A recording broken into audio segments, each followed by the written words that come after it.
in. Cool. Sam, do you think we should get started, or do you want to wait for Alex? I think go ahead and start, and I'm actually going to send him an email too, just as a reminder, and we'll see if he hops in. Okay, cool. Well, welcome everyone. I'm Lindsay. I lead our tech recruiting team over at Udemy in the United States, and I've had the honor of working with this great group of people over the last couple of weeks and learning about their backgrounds and to prepare this session for you. And I don't personally have a military background. I do have my grandfather and great grandfather both fought in World War I and II, and have so much respect for everyone who has. So thank you for your service, first and foremost. I think this is going to be a really great session. Like I said, I've gotten the chance to get to know a lot of these people over the last couple of weeks and have learned a lot. And I'm really excited for hopefully you to learn too. My hope is that you walk away with something that will serve you either now or on your future path. Just a couple quick housekeeping items. You probably already seen we're recording this session so that we can share it out. Sam is going to put this into the Sentinels of Freedom Udemy instance so that you can share the video out, and we'll share it on some social networks as well. I already see that everyone's muted, so that's perfect. I'm going to do that in a minute too, just because my dog is going to lose her mind any moment. And there's never any failure that she does that. So Katie can attest to that. So for the format for this session, what we'll do is in a moment, I'll introduce Raymond. He's our moderator for today, and he's going to lead a conversation with some of our panelists and lead that, just kind of get to know them, get to know their background, what served them in their path for where they are now. And then near the end, we'll have a question and answer session. Lindsay and Eric, feel free if you want to ask an anonymous question, you're welcome to send the message to me directly or put it in the chat, come off mute, whatever feels comfortable and right to you, go for it. And those questions can be aimed at anyone in particular or the entire group, whatever you find to be most fitting for your question. But yeah, so without further ado, it's my pleasure to introduce Raymond Kusch. He'll be moderating for us. He served 7 years in the Army. And in addition to all of his amazing civilian work and everything that he's doing, degrees, and you can share that bit of information, Raven, but he's a member of the U.S. National Amputee Hockey Team and was named USA Hockey's Disabled Athlete of the Year in 2020, which I think is so freaking cool. So Raymond, turning it over to you. Thank you so much for that introduction, Lindsay. As Lindsay said, I'm into hockey. I love it very much. It's something that I use to help reintroduce me into the civilian world. So if you guys think about any type of sports therapy, definitely look into that. So my name is Raymond. Like Lindsay said, I spent 7 years in the Army. After getting wounded in Afghanistan, I was in the hospital for about 3 years. And towards the end of the time in the hospital, I invested in a startup with a friend of mine for my sniper section, actually. Luckily, that did really well, and I sold it to an outside investment group. And then I went to undergrad at the University of Michigan Flint, where I studied entrepreneurship and innovation management and graduated my school's version of valedictorian. After that, Sentinels of Freedom helped me go to Notre Dame, where I got 2 master's degrees, a double majored MBA, strategy and business leadership, and a master's of science in business analytics. I'm very happy to announce that just last week, I got accepted into the inaugural cohort of Penn State's Doctorate of Business Administration. So I'm very well versed in the formal academic studies. And then I've also been consulting with a hobby niche consulting firm on organizational structure, growth strategies and exit strategies simultaneously while I was going through my formal academic studies. And currently I am serving as a senior consultant for FranchiseWell, the world's leading experts in franchising. So that's a little bit about me. And without further ado, I'd really love for our panelists. We've got Jason Kay, Natalie Hoover, Ashley Richards, and Greg Widsick, a wealth of knowledge from this group. And I'd really like them to have some time to introduce themselves too. So just going in the order on my screen, Jason, if you tell us a little bit about your background. Yeah, sure. I'm Jason Kay. From Aurora, Colorado. I was in the Army for 9 years. I was at Fort Drummond, Fort Carson, 10th Mountain, and 4th ID. I went to Afghanistan twice. I was in Logar, Herat, and Kandahar. Then after that, I came to Fort Gordon, and I got medically retired here in 2016. When I got out, I went and got an Associate of Science in Firearms Technology, and rapidly realized that I was not going to make any money as a new gunsmith. So I went on to contract as an analyst. I did that for 4 years. About a year before I stopped that, we pulled out of Afghanistan, and I basically finished out that contract. And then they cut the next one down to about a quarter, and I wasn't in the top 25%. So I sat on the couch for like 5 months. And a hiring manager said that I should go to school. So I took 150 credit hours I had spread out over 4 or 5 transcripts and had it transferred in, and asked the advisor what would be the quickest degree that I can get. And it was an intelligence analysis. So I guess that kind of made sense. And then I started working. About that time, my son had been getting interested in coding, and he kept coming to me with problems like that I didn't know how to answer. So I would sit down with him and we'd just watch YouTube videos about it until either I could explain it to him or he could explain it to me. And I got an email from from Sentinels that I could get on Udemy. So I started taking some courses over there. Then I started working in my current role. I got brought on. Now I'm managing training for the interns and putting together a training framework for the rest of the company.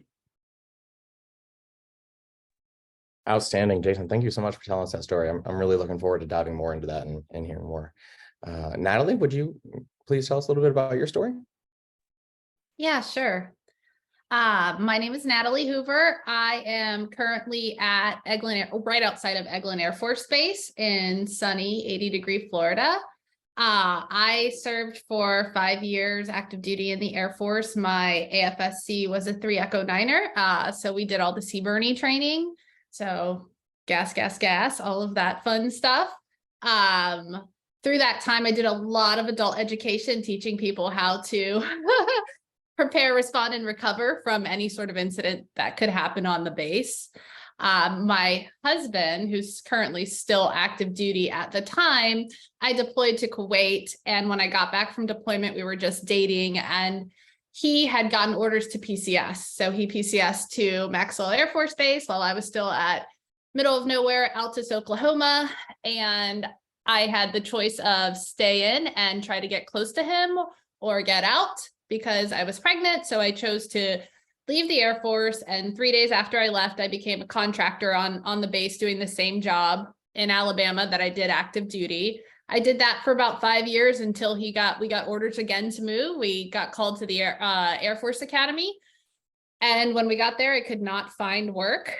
Through all this time, while I was serving in the military, I did do my education. I managed to finish my bachelor's degree, but when I got there, not able to find work. And at that time, I'd had a 4-year-old and twins that were about 4 months old. I realized, okay, I am stuck indoors in the winter of Colorado, and I don't know anybody as a military spouse on base. So I'm going to go back to school. I need to be in person. I need to talk to adults. And so that's what I did. I ended up getting my master's degree. At the time, I thought I wanted to stay in emergency management. So I had a master's in management with a focus in Homeland Security. Life would have other plans for me. We got called to San Antonio when my dad was passing. We did a humanitarian to get as close as we could to him for his final years of life. When I got to San Antonio, on the off chance, I applied for a job at Western Governors University because I was like, hey, I have a teaching background. I am passionate about learner experience. Let me try it. Luckily, the hiring manager was an Army officer. He was a retired Army officer, Special Forces. We hit it off right away. We became really good friends. He hired me. And it was that moment that I realized how much I miss military camaraderie and community and connection. He and I would go to form our first employee resource group at Western Governors University for military veterans, friends of veterans, and spouses. And then I moved into the world of ed tech because I was like, higher ed just doesn't pay. So I moved into the tech space, worked at another ed tech firm, and now I'm here at Udemy and I serve as our content services manager. So that's my background. Thank you. Natalie, thank you. That is a wealth of experience. I'm looking forward to hearing more about that as well. It seems like you've moved around a lot and got a lot of things that you can talk about, not just one linear path. So thank you. Ashley, could you tell us a bit about yourself? Hi, thank you for having me. I'm very humbled to be here with all of you. I have a bit of a different background than some of my fellow panelists, but I'm Ashley Richards. I'm from Louisville, Kentucky. I joined the Kentucky Air National Guard at 17, like a week after 9/11. I felt called to service at that point. During my 12 years of service, I was deployed to the Middle East. I was activated for stateside disaster relief missions, most notably in Louisiana and Mississippi after Katrina. I started my military career in mortuary affairs, and then for most of the time, I worked as a training program manager, and then my last couple of years in Intel.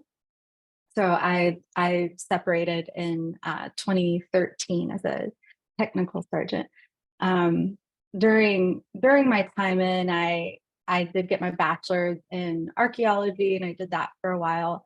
But during my service, I realized that I had more of an aptitude for program and people management and kind of creating order from chaos. And so I now work as a technical program manager at Udemy, and I help to drive like cross-functional technical programs to completion. I'm kind of a soft focus on M&A, mergers and acquisitions, but I also kind of serve as a generalist and support programs like partnership, subscriptions, data governance, and third-party badging. Thank you. Awesome. Thank you so much, Ashley. I have a feeling you're going to be an incredible resource. I heard as we were starting this that we have someone looking at their project management professional, and I feel like you two could really connect and talk in depth about Absolutely. that. So thank you for being here. Greg, could you please tell us a bit about your story? Greg is stuck in the BART transit, trying to get to the office in California. So he'll jump on as soon as he can, but we can just get started if that works. Okay, yeah, absolutely. So we're going to spend the next, 20, 30 minutes just talking about our experiences. I'm going to ask some questions and the panelists will be able to answer, give their opinions. It's not going to go round robin like we did with introductions. If one panelist feels that they can add value, please jump in and we'll go from there. But one of the questions I wanted to ask is, a big thing when you're transitioning from the military is kind of like finding out what you're going to do next, and so I've seen studies and I've talked to a lot of veterans where one of the hardest parts is finding out that next piece, right? How do you get into the civilian world? And is there one of our panelists, could you guys tell us how you were able to make that transition from military to civilian and where you are now?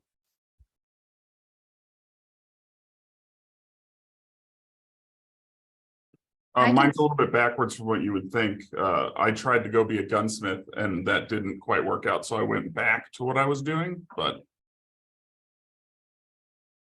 Yeah, interesting. Was that Natalie that was also going to talk as well? Oh yeah, I was going to say mine was just a little bit of luck. It was, immediately transitioning from military to contractor just because there was a spot open. That rarely happens when you're looking at civilian or contracting jobs because usually people get those and they stay in them for life. But we actually got that role because my husband went to Sea Bernie training and literally said, "Hey, are you guys hiring by the chance? Because my wife is currently active duty and she's thinking about getting out." And so for me, it's really always just been those happy accidents, I guess you could call them. I feel like Bob Ross here of just meeting people and networking and kind of sticking your neck out there. I am so happy you said that, Natalie. You started by saying happy accidents, but then you finished with what I believe to be the truth is networking. Personally, I feel that everything I have in life is due to networking, and I'm sure we'll get into that later, but it just sounds like you and your husband are really good at getting out there and talking to people. So outstanding. Jason, I heard in your intro that you talked at some point in your story, you sat on the couch for 5 months. And I see you laughing, but that's actually something that a lot of veterans deal with, and I feel like there's people that could really resonate with your story. And if you could please just tell us a little bit more about how that came to be. And I know you said that you met someone networking that was able to help pull you out of that, but could you tell us a little bit about that experience? I actually did it twice. Twice. So when I first got out, I took like 2 or 3 months off just to, basically hang out on Fort Couch, reacquaint myself with my dogs. And then I started school. I went back to work, and when I got off that last contract, I couldn't find any work. So I really only spent like a month idle, and then decided to start going to school because I needed something to do. Yeah. What was the catalyst that made you want to go back to school? I don't do well if I don't have something to do. Okay. So I tend to get depressed or just melt into a couch if I don't have anything to do. So I spent like a week cleaning the house and then a week outside, and then kind of my wife was like, hey man, like you should probably go to school or find another job or do something. I was driving her crazy. So I started going to school. I really appreciate you being so open about this. I know sometimes it's kind of hard to talk about, but I noticed you said something in there that you started to get depressed when you didn't have anything to do. And so you started going to school. That's actually one of the reasons that I've been in school so long myself. This is a way that I deal with my mental health. And I think that's one of the beautiful things about Sentinels of Freedom matching with Udemy is that we are creating a learning opportunity for veterans and a way to do things that is productive as opposed to sitting on the couch. Are there any other panelists that maybe have a similar story where they felt idle and lost and school or work or something else was able to help them move forward?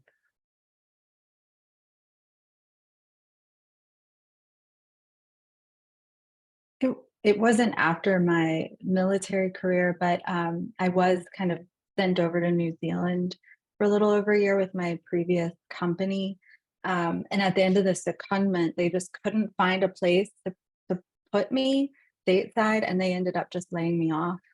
And so I came back and went back to Louisville, I had property there, and just much like Jason, I was like, I have to do something. I started learning film productions. I was working as like a production assistant on set with a friend of mine who's a filmmaker. And then I found a coding boot camp. Like I'd worked in tech forever, and the bit of coding I knew was just like little pieces that I picked up here or there. And so I actually went to a coding boot camp, which kind of got me going again, got me moving and like back into the headspace for work. And it kind of catapulted me out to San Francisco for my next gig. Outstanding. Thank you for sharing that, Ashley. And shameless plug here, Udemy has plenty of coding boot camps. So if you guys are trying to get some education in, please do that. I did see in the chat that our final panelist, Greg, has made it to the chat. So Greg, if you are able to take yourself off mute, could you please tell us about yourself? Yeah, hey everybody. Sorry, I'm kind of late. It's a weird day for me because I'm coming into San Francisco. It's like a 2-hour commute, but I couldn't come in till later, and there's train delays and stuff. So here we are. But I made it. Great to meet like a way bigger audience. But yeah, I'll go through and do my bio real quick and don't do hopefully too much overlap. But I'm originally from California, kind of where I live now. Went to the Air Force Academy. Post that, I was ICBM, so 13N Air Force for almost 10 years. And you could pretty much divide that time between first half being like operational up in Montana, and then second half being training, schoolhouse type stuff. So a lot of like teaching.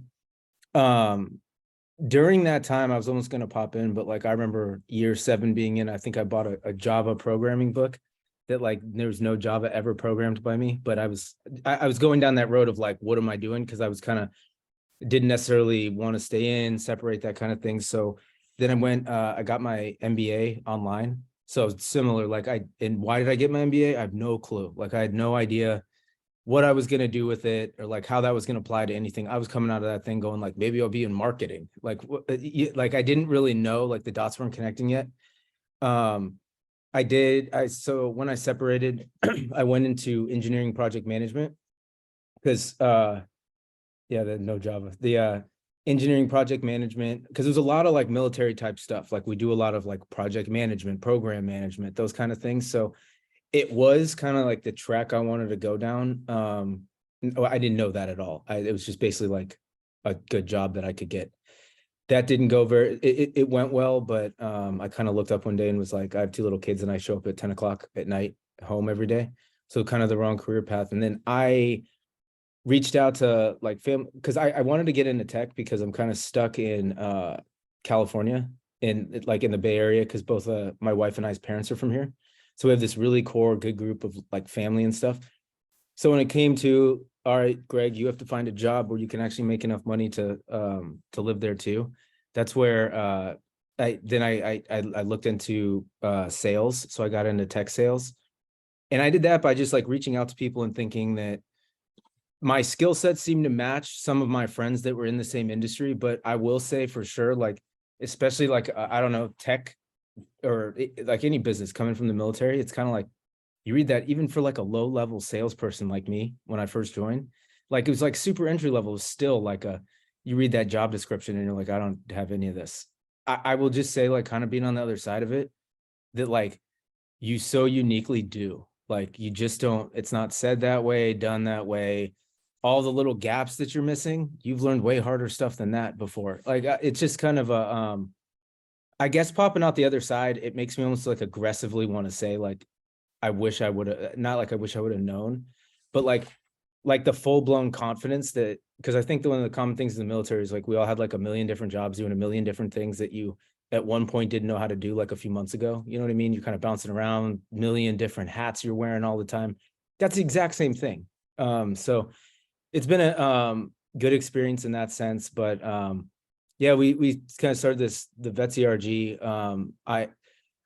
I know Mike Conklin really well, and I sell Udemy to companies for literally the reason that people pay businesses pay tons of money to say, we have this huge group of people that we want to turn into IT certified somethings or PMP certified somethings, or like that's a huge business related thing that like companies are doing like big time. They want to like reskill, upskill, all those little things. And then like there are platforms like literally perfect for that. Like how fast can you get your certification and make more money kind of thing.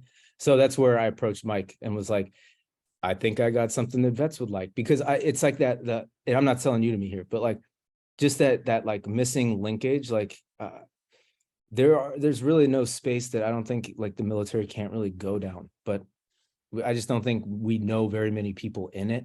So that's why it seems so kind of weird or intimidating, but I'll get off my soapbox. I think that's kind of sums things up. Well, I gotta say, that's incredible. I heard a lot of great things in that. One, thank you for service, and the fact that you did nukes is just amazing. Two, thank you for making the link between Mike Conklin and Udemy. We are all here because of that, and I can't thank you enough. It's something that has changed my life, and it has and will change the lives of many vets. So thank you very much.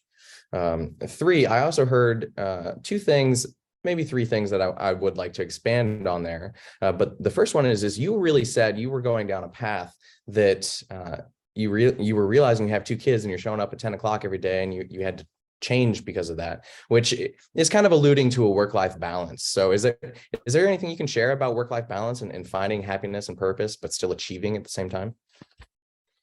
Yeah, I don't know. I do feel lucky just work-life balance wise with this post like my last job, I guess. But I would say, like, I guess I had the feeling I kind of looked up at the company I was at, and I looked at all of the offices of the whole place, of all like the future me. Like that's what I get to be when I get to like, make a ton of money, like whatever the whole dream of whatever.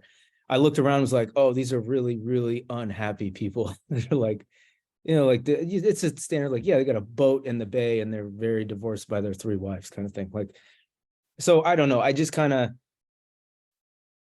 it was important to me. And I will say, yeah, like, I don't know. Do you mean in terms of like how important it is to me, or do you mean like in terms of like just finding that? Because I would say I went down the project management and then saw that, and I was willing to like make a big change again, kind of even post, like I separating military was a year and a half later. And I remember like I was eyeballing, like, let's do this. And I remember when my wife said we were pregnant with our daughter, and I was like, oh my God, I have to stay at my company forever now. But like, I changed it, but I was 100% worth it. I'm glad I didn't just like stick around. Yeah, well, we're glad too. So thank you for that. But yeah, I mean, a little bit about, how work-life balance is to you. But I heard you say something, and it was that you looked around and saw when you're successful, these people I'm gonna be miserable, right? Like, and what do they say? You're the average of the 5 people you spend the most time with, and you spend a lot of time at work. So if you don't like the people and the lives and the relationships that are around you, it sounds like it's maybe you need to take it upon yourself to make a change. And that's exactly what it sounds like you did, Greg. So thank you for sharing that. I appreciate it. And then I saw and heard, of course, that you got into tech sales. And did someone help you get that job? So my wife's in tech sales, kind of. She's growing up here, I guess I just know a few people that are in that like arena, and it didn't seem like anything groundbreaking, and I reached out to a family friend who's actually our VP of sales at Udemy right now. He's kind of a big wig around here, but I reached out to him because he's a very close family friend of mine. And I reached out to him, not for a job at Udemy. I had no clue what Udemy was. It was strictly to be like, do you think I'd be good at tech sales? Because he just kind of knows me. So I just really wanted to pick his brain about that. And then that kind of started the reeling in kind of motion. But yeah, in a unique way with, forget tech, like sales in general. And here's the tech part. The only thing that you call a tech is we use a lot of technology to make calls. It's super easy. But the sales part, I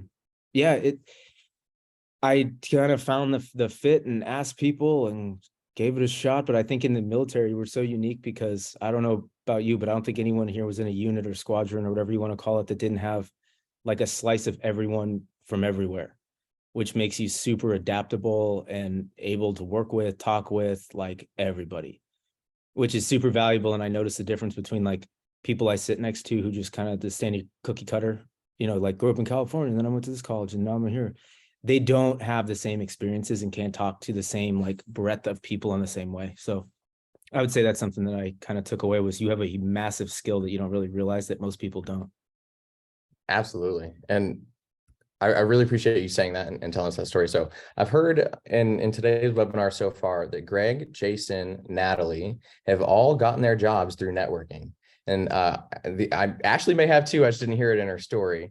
So she did. Yeah. So every single person on this call that is acting as a panelist or moderator can say that they got their job through networking. And so is there anyone that would maybe like to, Jason, Natalie, Ashley, would any of you like to talk about that a little bit more? Or can I make I'd be one happy. plug?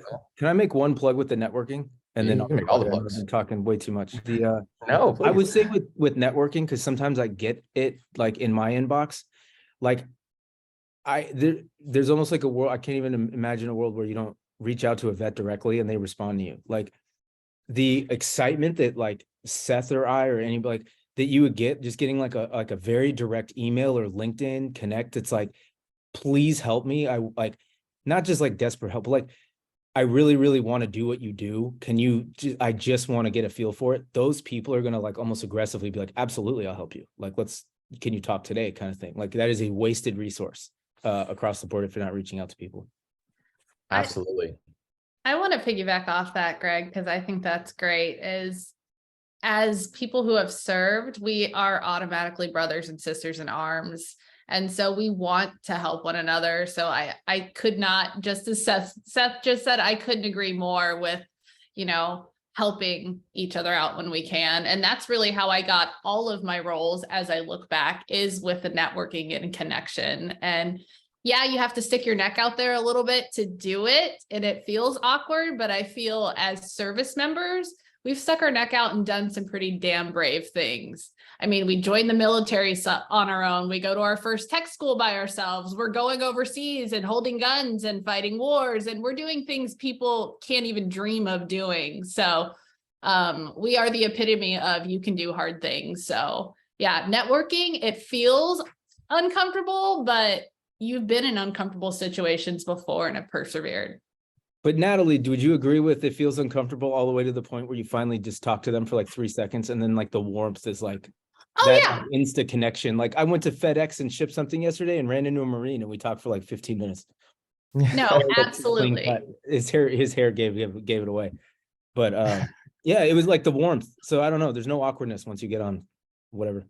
And when you're talking to people that haven't served, I think that there's immense gratitude for those who have served as well.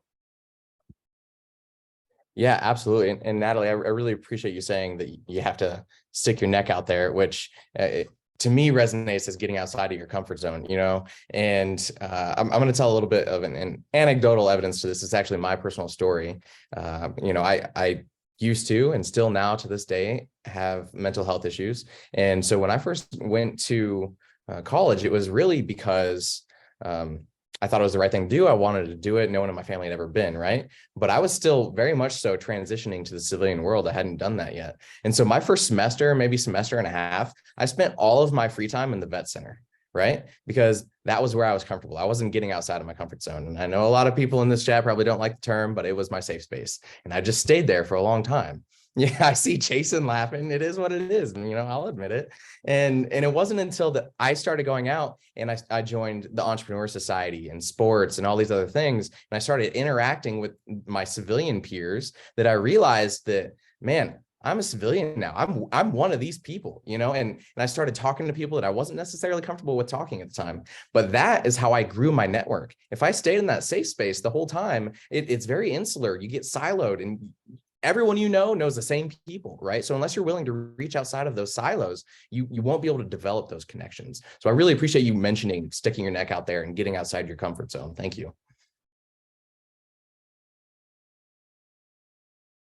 The next question I'd really like to have as an open question to anyone that would like to answer. Are there any specific tips that you guys have? Obviously, we've hit on networking, and I'm happy to talk about that for another hour. But if there's anything other than that you guys would like to suggest or talk about on transitioning out of the military world, either into your career and or education.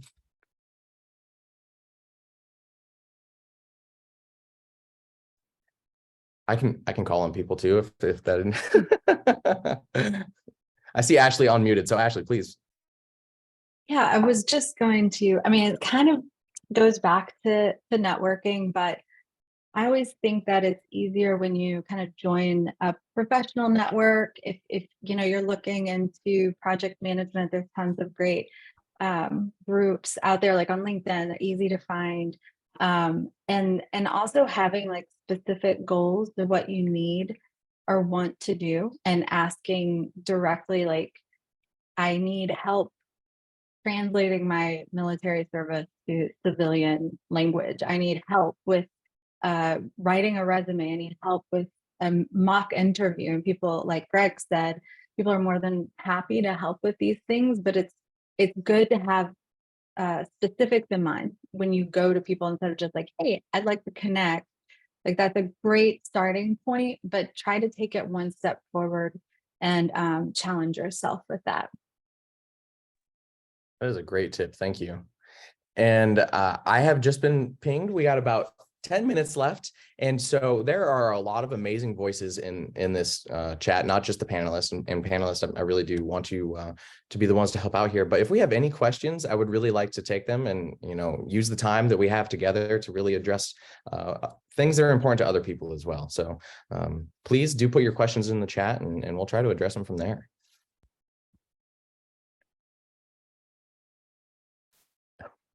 Oh, just kidding. I read the message wrong. We have 20 minutes left. Anyways, so thank you, Ashley. And I do. So anyways, put your questions in the chat. We'll get there in about 10 minutes. I do apologize. Okay. So Jason, Greg, Natalie, do you guys have any tips that were important to your transition? I'd say one thing that, like in terms of the transition part, like all the stuff you don't know, I wouldn't be self-conscious about you not knowing it. You know what I mean? Like I had that feeling at both jobs, like the project management engineering world, like you show up and you're like, oh my God, all these people know all of this and I know nothing, you know, like that feeling. Same thing to like, I would, whatever you could do to get rid of that feeling, like just be open about not knowing it, and like the comfort with the fact that you can figure it out and learn it, like the importance of that, because you will, and all these people at all these companies don't know everything. You know what I mean? They're just the same as you, kind of. So like, I would just be, I don't know why, but just so much time in the military, get so comfortable with that, and it's like, what is that thing over there? It's not that crazy.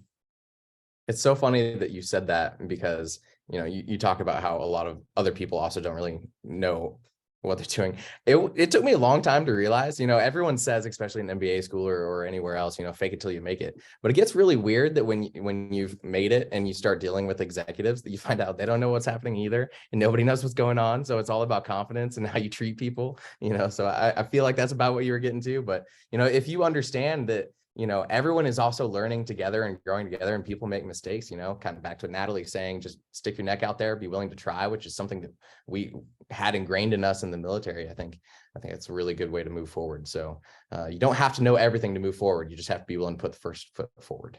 So thank you, Greg. Jason, could you please tell us, is there anything that maybe, I'm just trying to tie you back into the conversation, so is there any tip that you have for people transitioning? The one thing that I learned, I was like, oh, I want to go, because I studied for so long, learning different languages, and that was my job focus. I wanted to do something radically different from that I was interested in. So I was like, oh, well, I'll go to firearms school, learn how to be a gunsmith. So it was cool. It was great. But I never did the step where I went and looked at how much those people were making, what the job market there looked like.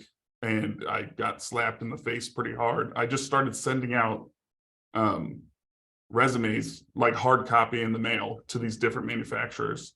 And I got a call back from one in Florida, not a big one, but a medium-sized one, you'd know the name of. And it's like the vice president of the company. And he's, when he's talking to me, we're going back and forth. And he says, well, I mean, I think we might like to hire you, but what do you want for a salary? And I was like, well, I don't really know, like, what should I expect? And he asked me what I was making then. And I told him, and he said, stay where you're at. You're making more than I'm making. And I was like, what? Yeah.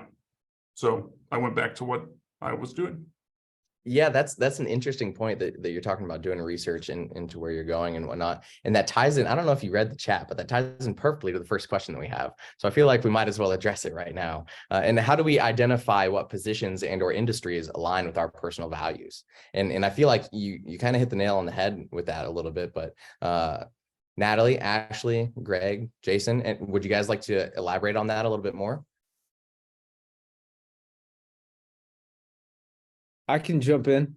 I guess in terms of personal values, like, I'm not thinking along the lines of like Udemy's mission and then like aligning it. I'm thinking like kind of like my first job when I got out.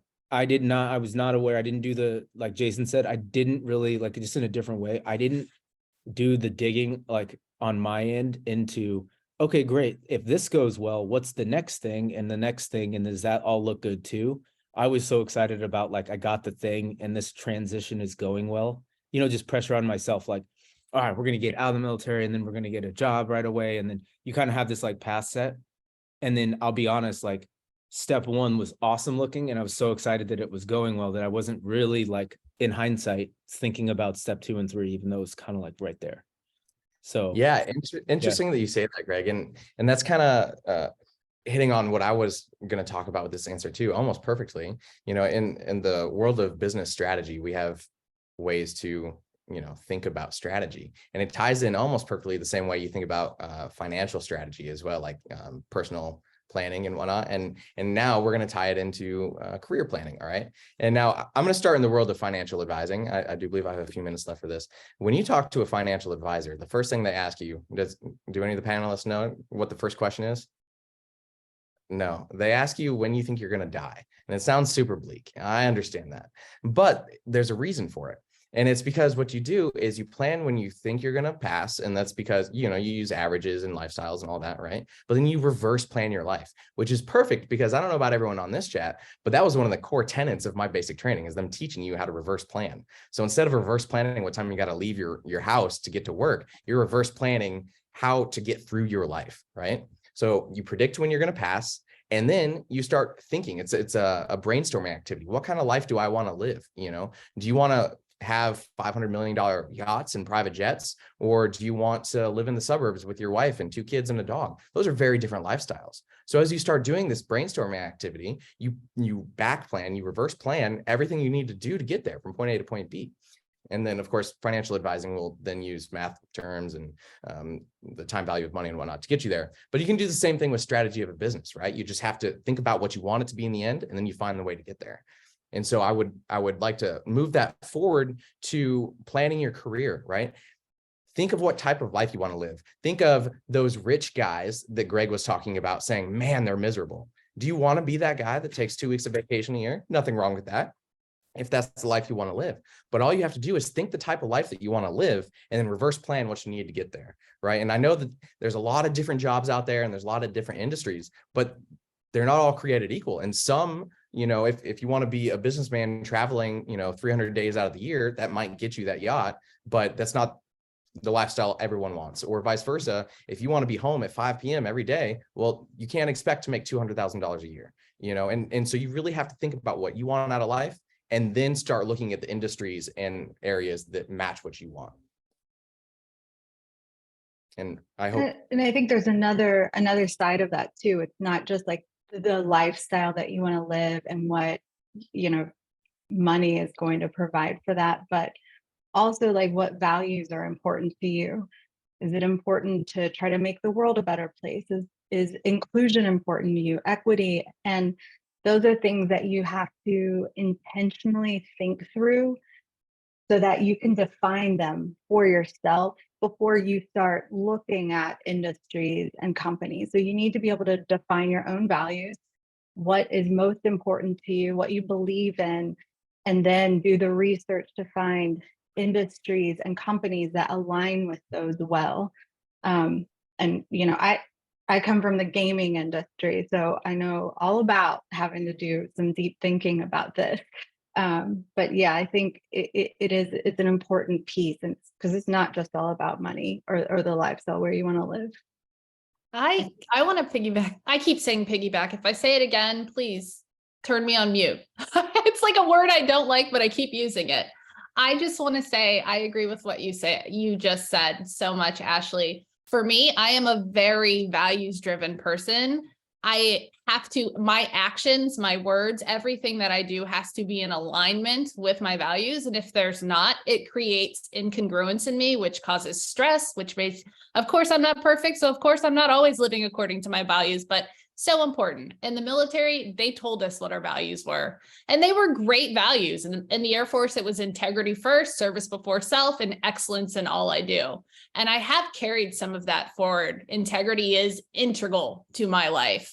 Some things that have been added since I've left the military is authenticity and, speaking my true self, which was so hard to be, especially when you're active duty in the military, because you are not yourself. You are who they tell you to be. And you come out and you have to define, like you just said, Ashley, what your values are. And then for me, finding work that aligns with my values is super important. So I say, if you're super passionate about that, make sure you're not just getting interviewed, you're interviewing them too. Ask what their culture's like. Don't just take what they say as the culture, ask the questions, because what sometimes companies put as their intended or intent is not what their impact is. So you've got to do the digging, ask people, and you'll definitely get a feel when you're in an interview of what culture is like as well. That's all. That's a great ad, Natalie. And to piggyback on that, okay, I was hoping for a laugh there. That's a great ad. And I would just like to say, one, always interview your interviewer, but two, sometimes there's a little embellishing in interviews, and that goes both ways. So they very well may be kind of putting a filter on how it actually is. So to just add to that, I would say talk to people that are actually in the job that aren't interviewing you, and see what the culture is there, and see if they ask them what they like about where they work, what they don't like about where they work, how the communication is, if there's mentorship, if there's, you know, any type of like career progress that they can get, you know, but not always just the interviewer, because it may be a little biased. But that is such a perfect ad. Thank you. Okay, we've got a little bit of time left here. Can anyone tell us about a resource that they use in their current role that helps them perform well, or as Greg said, upskill, maybe even?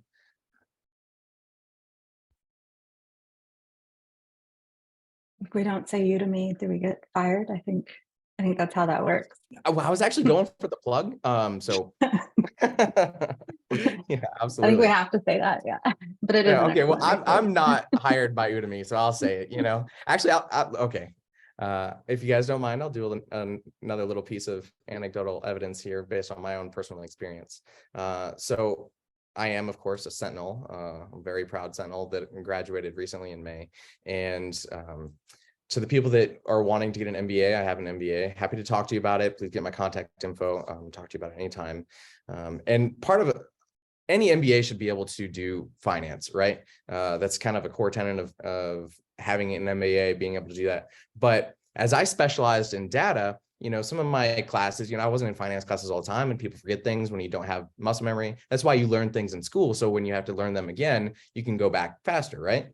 Well, I just got added to a client, and I was asked to be the director of finance. Fine, that's something that I can fully do, but I hadn't taken the finance class in over a year and a half. And so I know that I can do it. I know I've learned the stuff before. I know how to apply it. But do I remember every formula? Do I remember every ratio? No. And so the first thing I did is I went to Udemy, and I don't know, you guys can verify this, I'm sure, by looking at the courses that I went to, but I went to all the accounting and finance courses, and I went through, I put them on, honestly, 1.5, 2x speed, because it was just refreshers. And it got me thinking back in that mindset of how I need to be looking at these numbers to give my clients what they need. And I wouldn't have had that if it wasn't for Udemy, you know, providing me those classes. So that's how I used it. And it really helped me stay proficient. As far as my situation, I started this new job, and there's a bunch of programmers and software developers that work here. And I was like going out to lunch with them and stuff. And they'd have these, I have no idea what they're talking about. And my company kind of just said, go learn stuff. So I just learned what they were talking about. And I found a lot of that on Udemy. I've taken a bunch of courses. I tend to get about 75% through and get what I want out of it, and then see where it's going and jump into something else. But it's been great.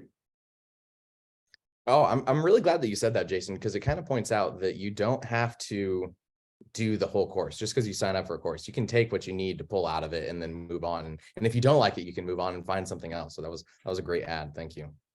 I wish you could add that to the HR directors I talk to that are like, these courses are long, and you're like, oh my gosh, you don't have to take the whole thing. Like, be an adult, you can take the piece you want. Yeah. That's great.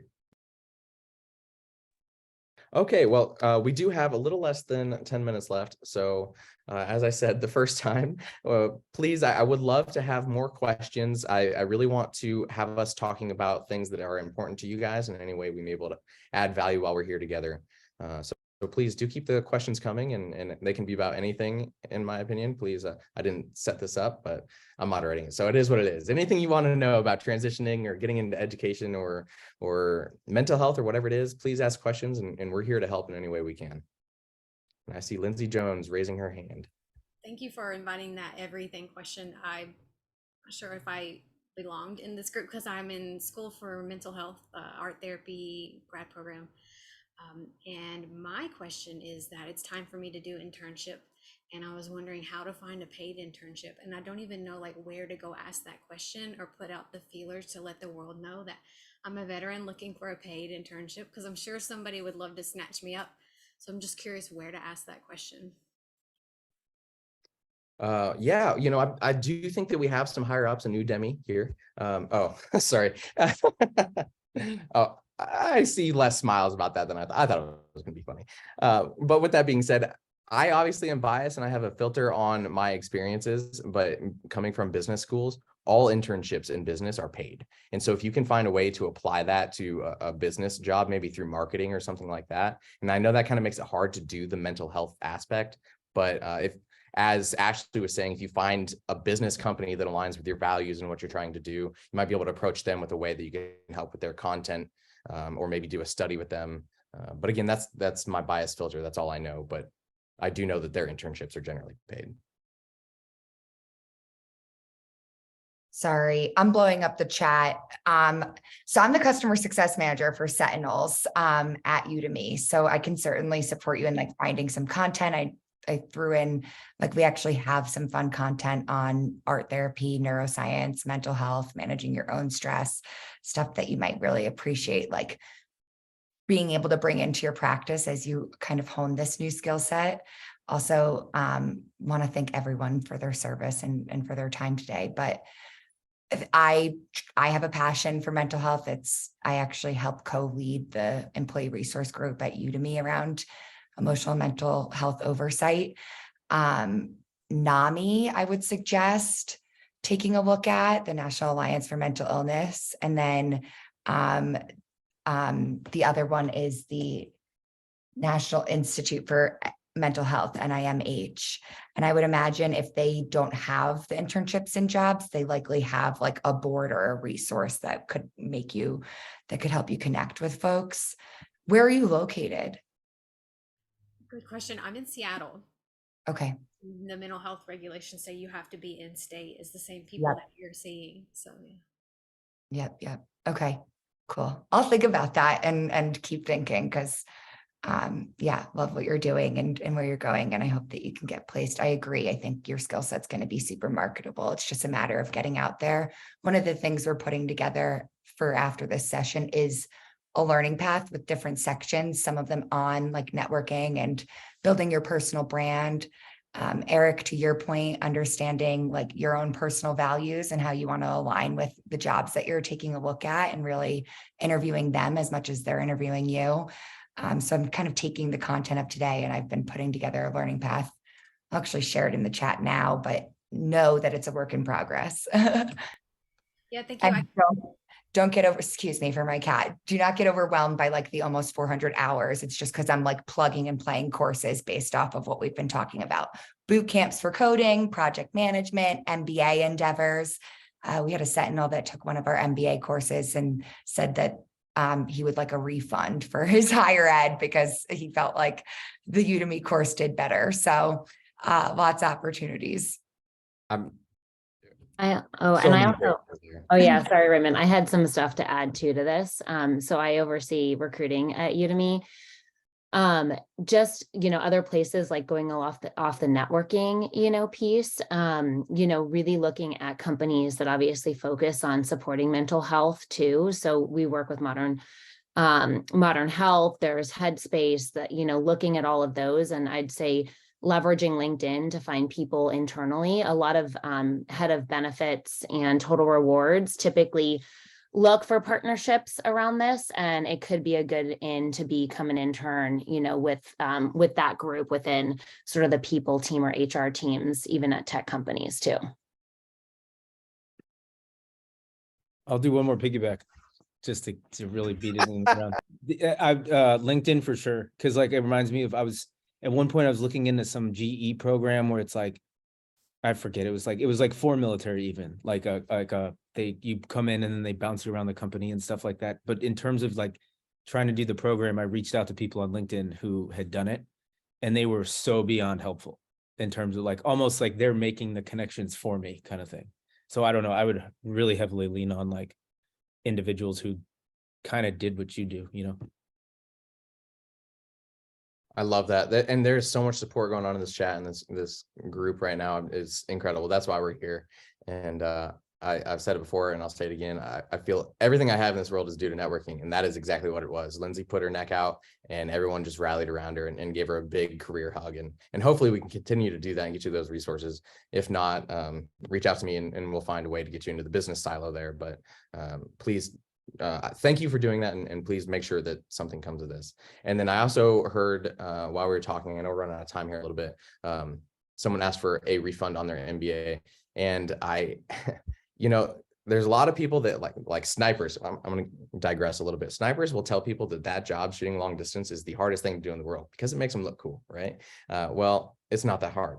And it's very similar in MBAs. People are like, oh, it was the hardest thing I ever did, and I learned all this stuff. But guess what? It doesn't matter if you went to an MBA at Harvard, or you went to an MBA online, or even you got a BBA. All the formulas are the same, all the math is the same, all the concepts are the same, right? So the only thing different really is the network that you're making. And so if you're going to an MBA for the education, like specifically the education, Udemy would probably be a much better route. But if you're going for the networking and the relationships, then you can maybe look at going into actual in-person school. So I just wanted to talk about that. I do have that degree, so I know there's a couple people on these chats. I'm going to put my email into this chat. Please reach out. Happy to talk to you guys about that experience, what it's like to apply and go through that. But yeah, we do have a couple minutes left. Are there any other questions that we can talk about while we're here? I have one. I come from an industry where having a LinkedIn at all is frowned upon. And that's been difficult. I really don't get the whole purpose of LinkedIn, because I keep it up to date to my last job, because I'm not even supposed to acknowledge where I'm working, if that makes sense. How do you find that LinkedIn helps you to find people and network? I'll jump in because that's something I do all the time. Because sales wise, I use LinkedIn. Like I'm LinkedIn like all day outbounding, like trying to drum up new business. So I would say like it's so easy. Just you could create like a ghost account if you wanted to. I mean, you don't need to like let anybody. In terms of the hunting, like I'm thinking of Lindsay's use case, like thinking like mental health. What kind of work do I want to do along those lines? What businesses fit that?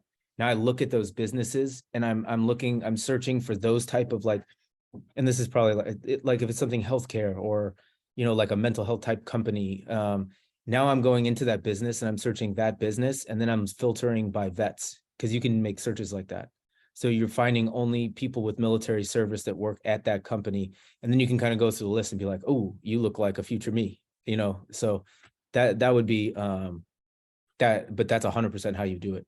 You go like kind of industry, like what kind of companies, go to the company, vets, make those connections. That's the way. Thank you, Greg. And is there an Udemy class on how to do that? And if not, is there a way we could create one? Oh, there's definitely, it's in the sales probably, Nicole. It's probably in that. Yeah. Perfect. Yeah, we have That's courses on branding and networking on LinkedIn specifically. I was going to say, I like to use my LinkedIn. When I'm searching for a job, I make sure that I'm posting at least weekly, sharing things, sharing my comments and inputs on current events or things that I'm passionate about, just so that it kind of showcases who you are in a sense. Not about who you're connected to, but for me, it allows me to have a place where I can authentically introduce to organizations what I care about, where my values lie, what my interests are. And then I just connect with like-minded people that share the same interests and values.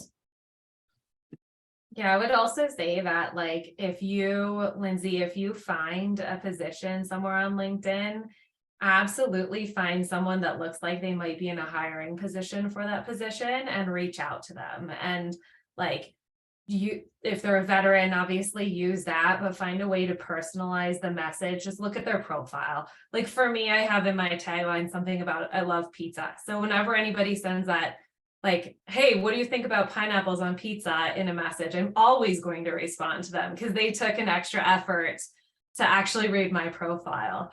So as you're doing that, just know that like there might be a volume of applications. So the thing that you'll want to solve is how do you get eyes onto your application? And you do that by reaching out to someone and connecting with them in that way. Not to get too granular, but your subject line matters a lot. That's something like that I deal with all the time, but like your subject line, make it super personal and corny, like even corny looking, like your name and stuff about why you reach, like a whole sentence. That I would read a whole sentence on a subject line, So yeah, I would say more creative, yeah, stand out. That matters a lot, just to even kind of get clicked on. Yeah, absolutely. Both in LinkedIn and if you were doing any type of email networking, the subject line really matters, because when you are reaching out, some people get 100 emails a day. And so if they don't know where it's coming from and something doesn't grab their attention, they may not even intentionally, but they may just miss it. And so, even put in brackets, veteran requesting help, or however it may be. And there's probably people that know more about that, but something to grab their attention, to get eyes on your message. And then, as Greg said, they'll be more than happy to help out. So. Okay. I know we are over time. I'm not sure if we have a hard stop time at that, or if we have more time for questions, if there are any. I'm going to leave that up to Lindsay. I'm able to stay if necessary, but again, I'll leave all of that up to Lindsay. Yeah, I mean, if there are more questions, and people are able to stay, that's totally cool with me. Sam, are you able to stay? I know you own this Zoom. Yeah, I'm good to stay on. So if anybody has more questions they'd like to ask, please feel free. And I would just say, stay on if you have the time. If not, we will end the meeting. But I do want to thank all of you. And Raymond, you were like the best moderator. I'm so glad we asked you to do this, because even just the way you pick things out of what people were saying, it was truly remarkable. And I just appreciate you for helping lead this conversation. And then Jason for sharing. I know we kind of pulled you in just because of the experience you shared with getting moving forward in your job through the Udemy class that you took. So I just thank you for coming on and sharing your wisdom as well with us. And then of course, our other panelists from Udemy, thank you so much for your time as well. Even with a small Sentinel group, I think it was really valuable. And I look forward to being able to share this for others to watch back. You're so right about Raymond. That was like a pro doing it. Kind of, I know. we'll get to that in a minute. It's good. It's good. Thank you so much. This was an absolute pleasure to be here. I love working with all of you, and I'd do it again in a heartbeat. Again, my email's in the chat. Anything I can ever do to add value to you, please let me know. Yeah, this was amazing for sure. You all were fantastic. And yeah, Raymond, I'm like taking notes over here, like, oh, this was so good. Thank you. All of the panelists did just an amazing job as well. You guys fielded some really hard questions there, and I saw a bunch of people also opening up about mental health and things that get a little private outside of what we strictly expected in this conversation. So, I was hopeful that this webinar would turn out and to just be a conversation to help vets, and that's exactly how I feel it turned out. And so, thankful for this group and the opportunity to be here.